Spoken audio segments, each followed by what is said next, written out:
Hey guys, so I wanted to tell you something that I thought was interesting. My family grew up in West Texas, New Mexico, some of them in Oklahoma, but mostly in the High Plains desert area.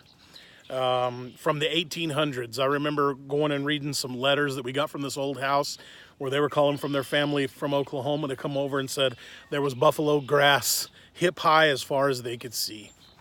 And so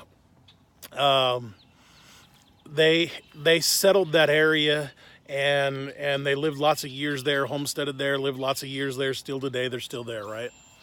Not very many of them. I don't think any of them are farmers anymore, but they were. It's what they started with. One of my, I guess my great grandfather had what would have been like one of the largest pig farms in the state at that time. So I was really interested to know what it took for them to survive. So I asked my grandmother, who's well into her 80s, and I also asked a friend of mine whose great grandparents did it, and he's well into his 60s.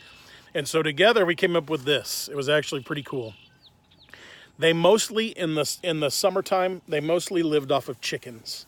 So they had hundreds, if not several hundred chickens at any one time. And so they would eat the eggs from the chickens and they would actually eat a chicken. So meat can't get hot and spoil if it's alive, right? So they would kill a chicken every day and that's what they ate.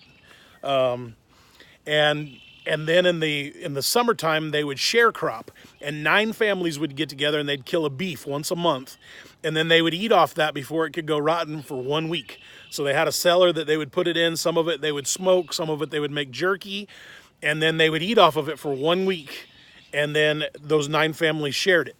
And then in the wintertime they could butcher their own, and it would last them several months because it stayed cold enough under the ground for them to be able to continue to do that, right?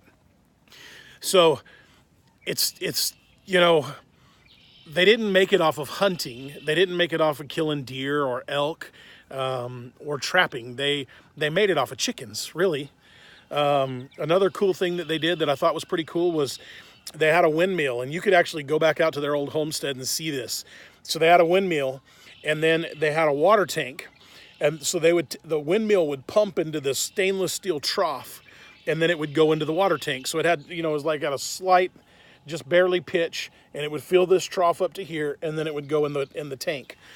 And so when they had their milk cows, because they also had a milk cow, so when they had their milk and their eggs and their jelly that they had, because they all canned and made jelly, mulberry jelly actually.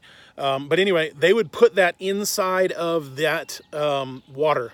And like if you had a meat, you put it inside of a container and put it inside that water and let that water run over it. And water from the ground is pretty chilled. I mean, I don't know what the temperature is, maybe the 50s. So it would keep it at least chilled. And that's also how the men, when you come from work, men and women come out from work and you get a drink, you drink from that trough and the water is cool. So yeah, you didn't have ice, but you had good, cool water to be able to drink. So I thought that was always interesting, how did they keep themselves cool? How did they drink cool water? Because for me, I know if you drink hot water, it's like miserable, right? Especially when you've been working outside all day, you have to have hot water. Holy cow, it's like punishment. But so I thought that might be some food for thought for you is what kept them alive was live food. You can't spoil live food, and it was chickens. I'm not in a position to have 400 or 500 chickens. I wish I was. I'll tell you another story. I was dating a girl, and her parents were friends with a guy who homesteaded, and he was in his late 80s or 90s in like 1996 or 97 when I went and met him. And he was one of the guys that lived like in New York, and he came down in the Great Depression and they built roads, and he ended up deep into New Mexico. And he ended up in like Weatherford, Texas. And I remember going out to his place to eat one night, and I'd never seen so many chickens. I bet he had 700-800 chickens for him and his wife. And I mean chickens all over the yard, chickens everywhere. And they were just free-ranging chickens. They knew where they could go. And so, raccoons would get them, foxes would get them, I guess. But at the end of at night, they would all go to the chicken coop.